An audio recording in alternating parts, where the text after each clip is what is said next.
ইল্লা আনতা সুবহানাকা ইন্নী কুনতু মিনাজ জালিমিন। আল্লাহ শোনাচ্ছেন, ও পৃথিবীর মানুষেরা শোনো, ইউনূসকে যখন মাছে গিলে ফেললো, সে তখন ত্রিবিধ ফানাদা ফি যুলুমাত জমাই কাসির, ত্রিবিধ অন্ধকারের ভেতর থেকে তিনি চিৎকার মারলেন। রাতের অন্ধকার, মাছের পেটের অন্ধকার, পানির অন্ধকার, এই ত্রিবিধ অন্ধকারের মধ্য থেকে ইউনূস আলাইহিস সালাম চিৎকার মারলেন, লা ইলাহা ইল্লা আনতা, আয় আল্লাহ তুমি ছাড়া কোনো ইলাহা নাই, সুবহানাকা, আমি তোমার প্রশংসা করছি। আয় আল্লাহ তাআলা, আমি আমার নফসের উপরে জুলম করেছি, আমার উপরে আমি জুলম করেছি। আল্লাহ তাআলা এই চিৎকার শুনেছেন?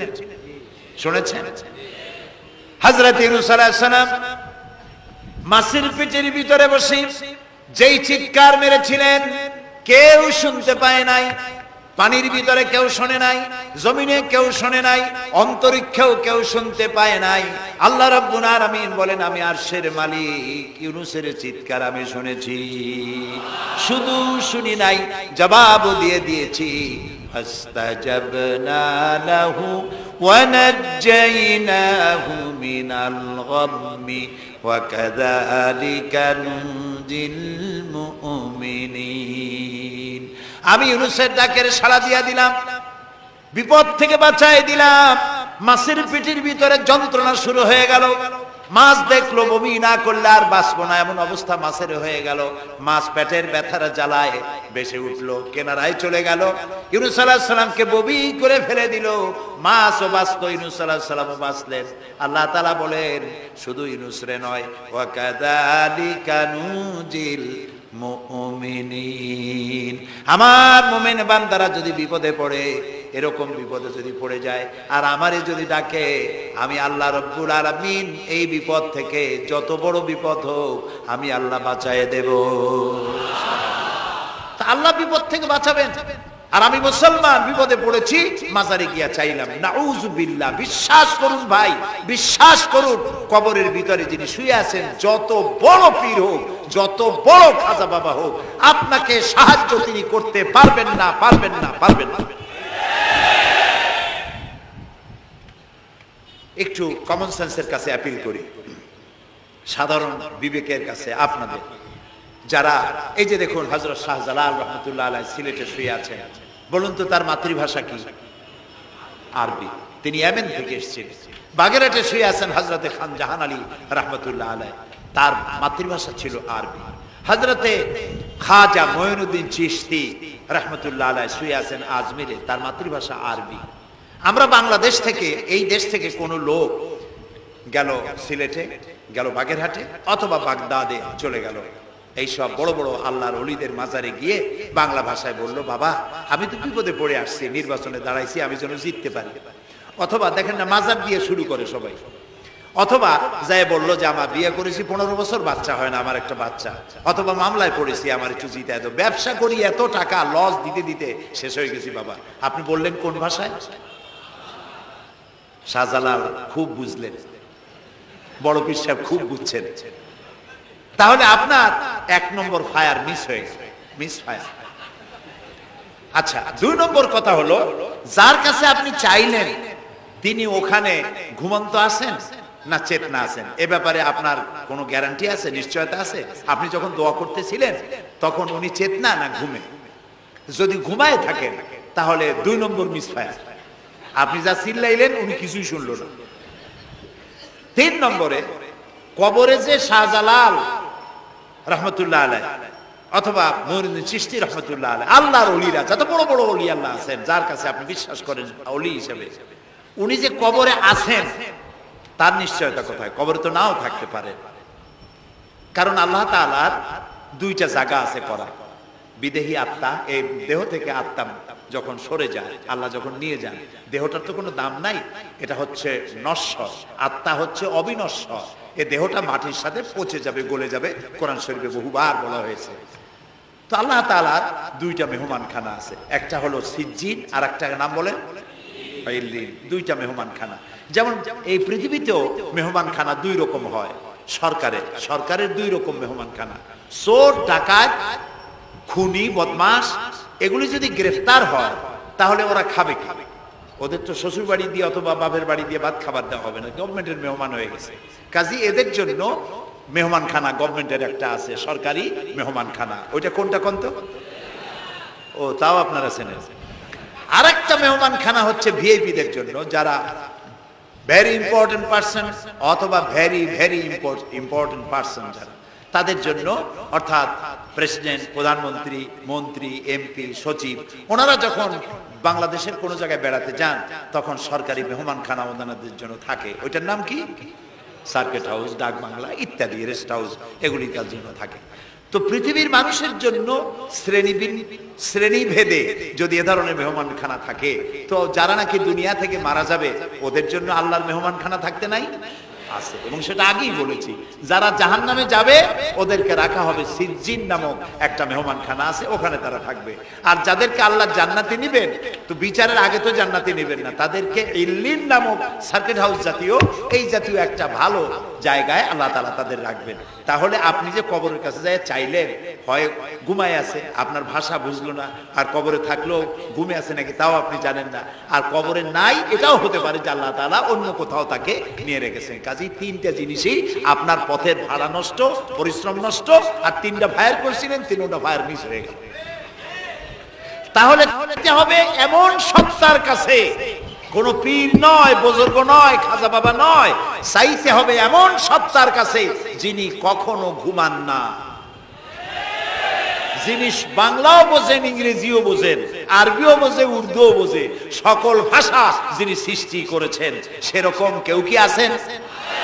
আছেন? কি নাম তা? এক আঙ্গুল আকাশের দিকে উঁচু করে বলেন, নাম কি?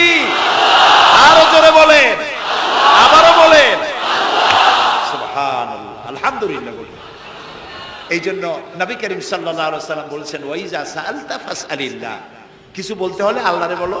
ওয়াইজা ইসতাআনতা, সুয়াল করলে আল্লাহরে বলো। ওয়াইজা ইসতাআনতা ফাসতাইন বিল্লাহ, আর যদি সাহায্যের প্রয়োজন হয় কোনো ব্যাপারে, যে কোনো ব্যাপারে সাহায্যের প্রয়োজন, আল্লাহর কাছে চাও। আমাদের অবস্থা হলো এই যে ইমাম তো দুর্বল, বিপদে পড়লেই দৌড় দেয় মাজারের দিকে। মুসলমানের সম্পর্ক মাজারের সাথে হবে না, সম্পর্ক হবে মসজিদের সাথে। আল্লাহর নবী যখনই বিপদে পড়তেন, মুসিবতে পড়ে যেতেন, সঙ্গে সঙ্গে উযু করে মসজিদে নববীর ভিতরে প্রবেশ করতেন, 2 রাকাত কাজায়ে হাজাতের নামাজ পড়তেন, আল্লাহর দরবারে হাত তুলতেন, চোখের পানি ছেড়ে দিতেন, আল্লাহ রাব্বুল আলামিনের দরবারে মোনাজাত কবুল হয়ে যেত। নবীজি আমাদেরকে উপদেশ দিয়েছেন, বিপদে যদি পড়ো, মুসিবতে যদি পড়ে যাও, ওযু করো, মসজিদের ভিতরে ঢুকে যাও, কাজায়ে হাজাতের নামাজ পড়ো, আর সেজদায় পড়ে চোখের পানি দিয়া, গাল ভিজানো নয়, চোখের পানি দিয়া যায় নামাজ ভিজিয়ে দাও, আর আল্লাহর কাছে প্রার্থনা করো, কাঁদতে থাকো।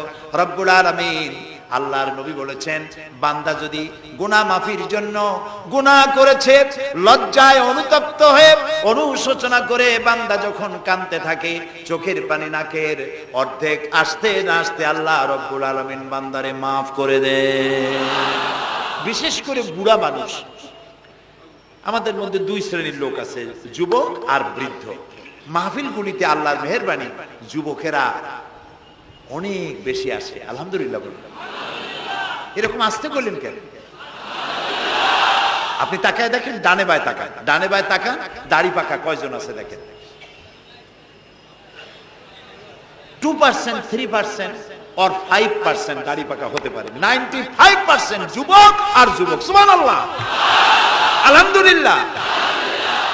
বামপন্থীদের এখানেই কষ্ট, এখানেই কষ্ট। তারা চিন্তা করে এত কষ্ট করিয়া পয়সা করি দিয়া তারপরে কর্মী বানাইলাম, একটা মাহফিলে গিয়া কি এর একটা সমাবেশ দেখলো, মাহফিলে গেল, আমাদের পুকুরের জিয়ানো মাছগুলি সব ইসলামের পুকুরে চলে গেল। এটা তাদের জন্য হেভি লস। আসলে ওরা ধরে রাখতে পারবে না, ঠেকাইতে পারবে না, গায়ে তো মুসলমানের রক্ত। রক্ত কার? এসব যুবকেরা একটা মুসলিম মায়ের পেটে জন্মগ্রহণ করেছে, একটা মুসলিম পিতার জন্মে আসছে। আর রাসূলুল্লাহ যুবকদের ব্যাপারে যে কত কথা বলেছেন, সুবহানাল্লাহ বলো। আগে রাসূলুল্লাহ বলেছেন, কিয়ামতের দিন আল্লাহর আরশের ছায়া ছাড়া কোনো ছায়া থাকবে না, প্রচন্ড রৌদ্র হবে, জমিনটা তামার মতো হয়ে যাবে। ইন্না লিল্লাহি ওয়া ইন্না ইলাইহি রাজিউন। সেই জায়গায় আরশের নিচে 7 শ্রেণীর লোকদেরকে আল্লাহ তাআলা জায়গা দেবেন। কয় শ্রেণী? ওর মধ্যে এক শ্রেণী হচ্ছে ওয়াশাবুন নাশা ফি ইবাদাতিল্লাহ, ওই সব যুবক যারা রাত কাটিয়েছে আল্লাহর ইবাদতের মধ্য দিয়ে। সুবহানাল্লাহ। যুবকদের ইবাদতে আল্লাহ তাআলা বেশি খুশি হন, বেশি খুশি হন। কারণ হলো এই যে মসজিদের ইমাম সাহেব অথবা প্রাইমারি স্কুলের মাস্টার যদি বলে যে আমি ঘুষ খাই না, এই কথার কোনো দাম আছে? আপনি প্রাইমারি স্কুলের মাস্টার, আপনি মসজিদের ইমাম, আপনার ঘুষ দেবে কেনা? ঘুষ খাই না বললে তো হবে না। কোন মন্ত্রী যদি বলে, এসপি যদি বলে, দারোগা যদি বলে ঘুষ খাই না, 1000 বার দাম আছে, ঠিক না ভাই? এখন একজন বুড়া যদি বলে যে প্রত্যেক রাত্রে আমি তাহাজ্জুদ পড়ি, আপনি তো পড়বেনই, কারণ আপনার তো ঘুম আসে না। কাশিতে এমন পাওয়া পাইছে, চোরবাড়ির কাছে আসতে পারে না রাতের বেলায়, খালি জন্মের কাছে। আর যুবকের তো তামাম দুনিয়ার ঘুম আইসে ঠাইসে ধরে। সেই যুবক সে যদি এই ঘুমকে দুহাতে ঠেলে দিয়ে যদি মধ্যরাতের পরে, রাতের 2/3 পরে যদি নামাজে দাঁড়ায় যায়, আল্লাহ রাব্বুল আলামিন খুশি হয়ে যায়। সুবহানাল্লাহ বলো। এই যুবকদের সম্পর্কে রাসূলুল্লাহ কি সুন্দর কথা বলেছেন। রাসূলুল্লাহ বলেছেন, উসিকুম বিশ-শাবাবে খায়রা ফাইন্নাহুম আরাক্কু আফইদা লাকাদ বাসানি আল্লাহু বিল হানিফিয়্যাতি সামহা ফাখালাফানি আশ-শুয়ুখ ওয়া হালাফানি আশ-শাবাব। সাদাকান নবী সাল্লাল্লাহু আলাইহি ওয়াসাল্লাম। নবী করিম সাল্লাল্লাহু আলাইহি ওয়াসাল্লাম বলেছেন, আমি তোমাদেরকে উপদেশ দিচ্ছি, তোমরা যুবকদের ব্যাপারে কল্যাণকামী হবে। সুবহানাল্লাহ বলে। কারণ যুবকদের দিল নরম, আর আল্লাহ তাআলা আমাকে এই পৃথিবীতে উদারতা সহকারে দিন প্রতিষ্ঠার কাজে আমাকে পাঠিয়েছেন। আর এই পৃথিবীতে আমার আল্লাহর দেওয়া ইসলাম প্রতিষ্ঠা করার কাজে আমার বিরোধিতা করেছে বুড়োরা, আর সহযোগিতা করেছে যুবকেরা। দেখেন রাসূলুল্লাহর সাথে বিরোধিতা কারা করলো? তাদের বয়স কত? আবু জাহেল, আবু লাহাব, উতবা, সাইবা, মুগিরা, ওলীদ, আবু সুফিয়ান, কুষ্টিসুদ্ধা, সকলের বয়স ছিল 40-এর উপরে। আর যারা ঈমান আনলো সর্বপ্রথম, তাদের বয়সগুলি রাসূলুল্লাহকে যারা সাহায্য করলেন, হযরতে জুবাইর ইবনুল আওয়াম, আব্দুর রহমান বিন আউফ ইসলাম কবুল করলেন, বয়স তখন 17 বছর। হযরতে আবু বকর ইসলাম কবুল করলেন, বয়স তখন 37 বছর। হযরত ওমর রাদিয়াল্লাহু তাআলা ইসলাম কবুল করলেন, বয়স তখন 26 বছর। হযরত আলী যখন ইসলাম কবুল করেছেন, বয়স তখন মাত্র 8.5 বছর। সব তরুণেরা, যুবকেরা ইসলামের জন্য রক্ত দিয়েছে, যুবকদের রক্তের উপর ইসলাম প্রতিষ্ঠিত হয়েছে। সুবহানাল্লাহ।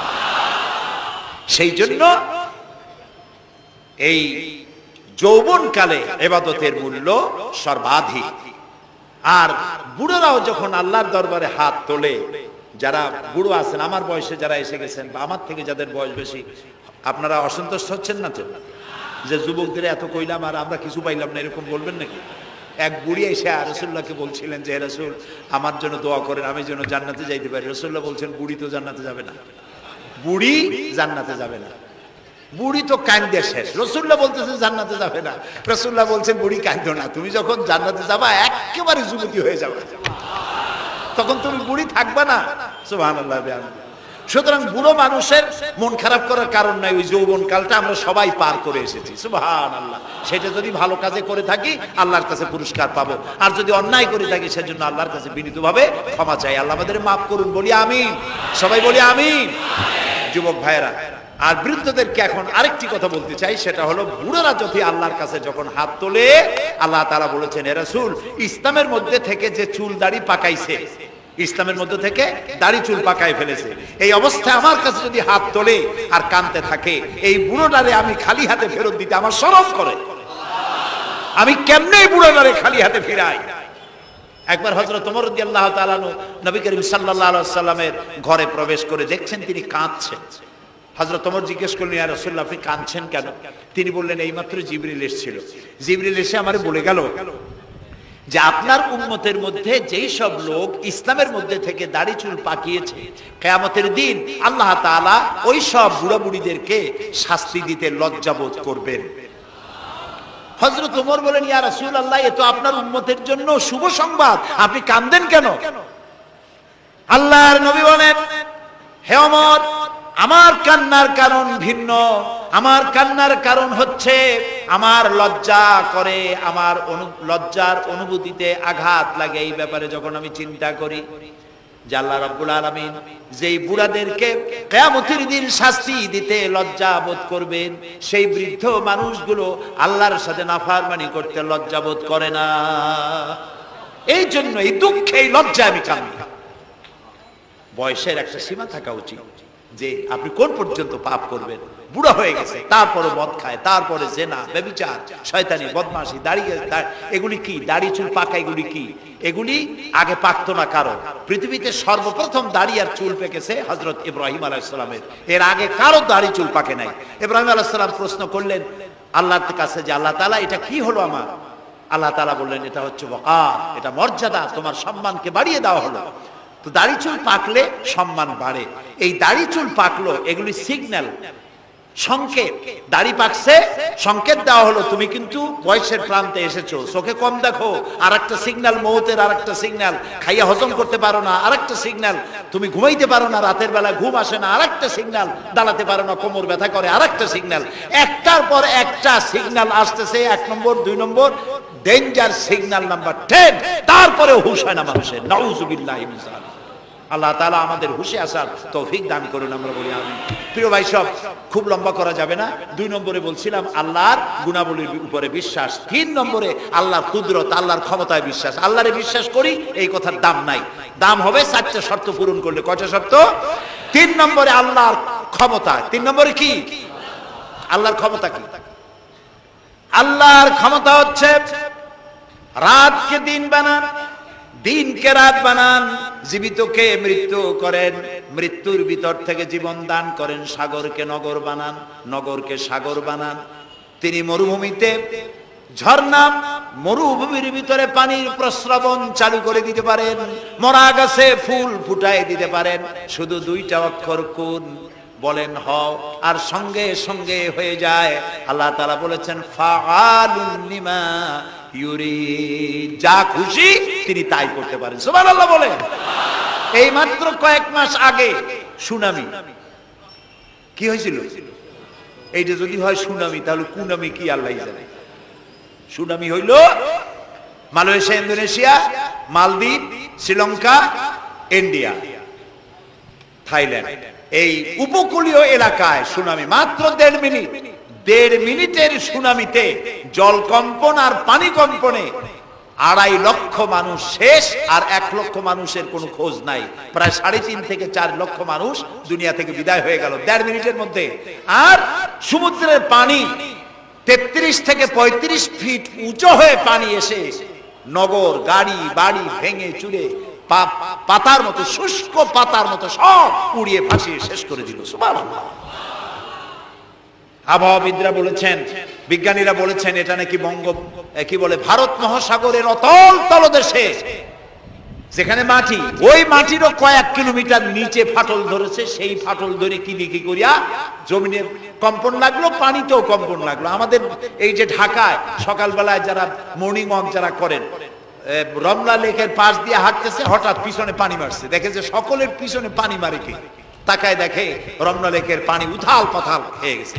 ভূত না জেন জুতা মুতা ফালাই ধুয়ে দিছে। তো পানির মধ্যে যে কম্পনটা বাংলাদেশে হলো, এই কম্পনটা যদি মাটিতে হতো তাহলে এই অপরিকল্পিত বানানো শহর ভেঙ্গে চুরে ভর্তা হয়ে যেত। আল্লাহ শুকরিয়া আদায় করি যে আল্লাহ তাআলা দয়া করে আমাদের গরিব দেশটাকে হেফাজত করেছেন। বলেন আমিন। আল্লাহ তাআলা, আমরা পাপী, আমরা 1000 বার স্বীকার করি আমরা পাপী, আমরা গুনাহগার, আমরা অপদার্থ, আমরা অযোগ্য তোমার বান্দা হওয়ার। তুমি এই গরিব মুসলমানদের এই দেশটাকে দয়া করে আসমান এবং জমিনি সব বালা মুসিবত থেকে হেফাজত করো আল্লাহ তাআলা। প্রিয় ভাই সব, আল্লাহ তাআলার ক্ষমতাকে বিশ্বাস করতে হবে। আর 4 নম্বরে আল্লাহর হুকুম এবং আহকামকে মানতে হবে, আল্লাহর আদেশ আর নিষেধ মানতে হবে, তা না হলে মুসলমান হওয়া যাবে না। যা যা আদেশ করেছে, যদি প্রশ্ন করা হয় মুসলমান কারে বলে, তাহলে আমি 1 লাইনে বুঝাই দিই মুসলমান কারে বলে। ব্যাখ্যা দেওয়া যাবে সারা রাত, কিন্তু ব্যাখ্যা দেওয়ার জরুরত নাই। 1 লাইনে বুঝাই দিই মুসলমান কারে বলে। মুসলমান সেই ব্যক্তি এই কোরআনের মধ্যে আল্লাহ যা যা আদেশ করেছেন সব মানে, আর যা যা নিষেধ করেছেন তার থেকে বিরত থাকে। রাসূলুল্লাহ যা যা আদেশ করেছেন তা মানে, যা যা নিষেধ করেছেন তার থেকে বিরত থাকে। যে ব্যক্তি এটা করে তার নাম মুসলমান। বুঝে আসছে? তার নাম কি? মুসলমান। এই যে কি বলে, আমেরিকায় গত জুমার দিন এক মহিলা ইমামতি করলো মসজিদে, একজনে কইল সুবহানাল্লাহ। এটা সুবহানাল্লাহ কোন কথা? এটা নাউজুবিল্লাহ বলে। কোন জায়গায় কি দোয়া পড়া লাগবে তাও একটু জানিয়ে শুনিয়া তারপরে সেগুলি বলা দরকার। প্রিয় ভাই সব, মহিলারা ইমামতি করতে পারে না, জায়েজ নাই, বিধান না। কোরআন হচ্ছে কমপ্লিট, নতুন করে কোনো কথা বান্দার জন্য বলার কোনো দরকার নাই, সব আল্লাহ বলে দিয়েছেন। সুবহানাল্লাহ। আল্লাহ তাআলা এই কোরআনের মধ্যে বলেছেন, আল ইয়াউমা আকমালতু লাকুম দীনাকুম ওয়া আতমামতু আলাইকুম নি'মাতি ওয়া রাদিতু লাকুমুল ইসলাম দীনা। আমি আজ এই ইসলামকে একটি পূর্ণাঙ্গ জীবন ব্যবস্থা হিসেবে কমপ্লিট করে দিলাম এবং এটার উপর আমি সন্তুষ্ট হলাম। কে বলেছে? আল্লাহ তাআলা বলেছে এটা কমপ্লিট, নতুন করে কিছু করার দরকার নেই। আমাকে একজন জিজ্ঞেস করলো যে মেয়ে লোকের পিছনে নামাজ যে পড়া, মেয়ে লোক যে ইমামতি করতে পারবে না, এটা কোরআন শরীফের কোন আয়াতে আছে এবং হাদিসের কোন হাদিসে আছে যে মেয়ে লোক ইমামতি করতে পারবে না? তা আমি বললাম যে আগে আমার এই কথার জবাব দেন, আপনারটার জবাব পরে দিই।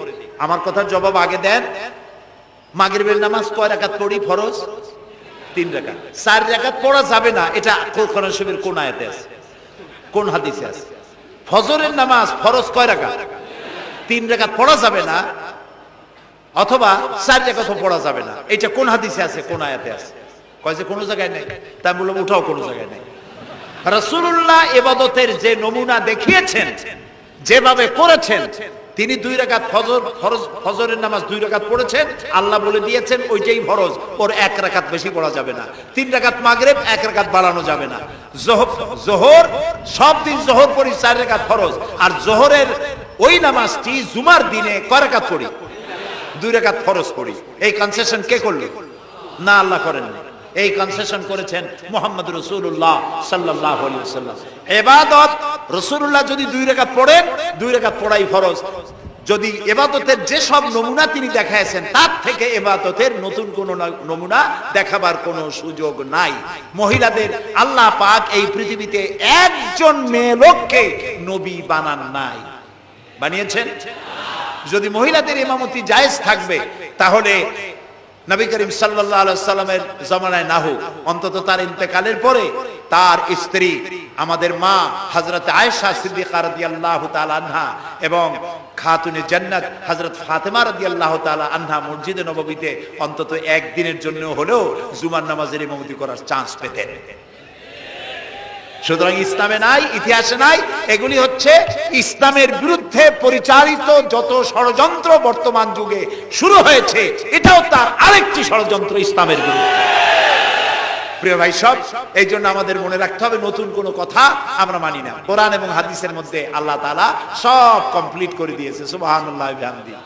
এই জন্য আল্লাহর হুকুম এবং আহকামকে মানা, এই 4টি কাজ, এই 4টি শর্ত যদি পরিপূর্ণ করতে পারি, তাহলে আমরা পুরোপুরি মুসলমান। মিথ্যা কথা বলা যাবে না, ওজনে কম দেওয়া যাবে না, খাদ্যে ভেজাল দেওয়া যাবে না, মদ জুয়ার কাছে যাওয়া যাবে না, জেনাবে বিচারের কাছে যাওয়া যাবে না। সকল ব্যাপারে আমাদেরকে ঐক্যবদ্ধ থাকতে হবে ইসলামের উপরে। আমরা বলি আলহামদুলিল্লাহ। প্রিয় ভাই সব, আজকে আমাদেরকে, আমি আর লম্বা করতে চাই না, অন্তত এতটুকুন যেন আল্লাহ আমাদেরকে আমল করার তৌফিক দেন। আমরা বলি আমিন, সবাই বলি আমিন। এজন্য চাই আমাদের দেশে আমরা যেন এই দেশটিকে, পৃথিবীর প্রত্যেকটি মুসলিম দেশের আশেপাশে আরো অনেক মুসলিম দেশ আছে, আর আমাদের ভৌগোলিক অবস্থানটা এমন যে আমাদের আশেপাশে অনেক বড় বন্ধুরা এত বড় আমাদেরকে মহব্বত করেন, কাটা তার দিয়ে বেড়া দিতেছে। তারা আমাদেরকে সাংঘাতিক ভালোবাসে, আমাদের সাথে কোলাকুলি করে, কিন্তু মাঝখানে একটা বড় মাদার গাছ আছে। কথা বুঝতে পেরেছেন? এই জমিনে বাস করতে হলে সম্মান নিয়ে, ইজ্জত নিয়ে, স্বাধীনতা নিয়ে যদি বাঁচতে হয়, তাহলে এখানে একটি আদর্শিক বাঁধের প্রয়োজন। ওরা কাঁটা তারের বেড়া দিয়েছে, আমরা আদর্শের বেড়া দেব। সেই আদর্শের নাম হলো ইসলাম, কেবলমাত্র ইসলাম, একমাত্র ইসলাম। এবং এই আদর্শ সকলের জন্য, কারণ ইসলাম তো আমার একার না। ইসলাম কি আমার একার? আপনাদের একার? ইসলাম কার? আল্লাহর। জোরে বলেন ইসলাম কার?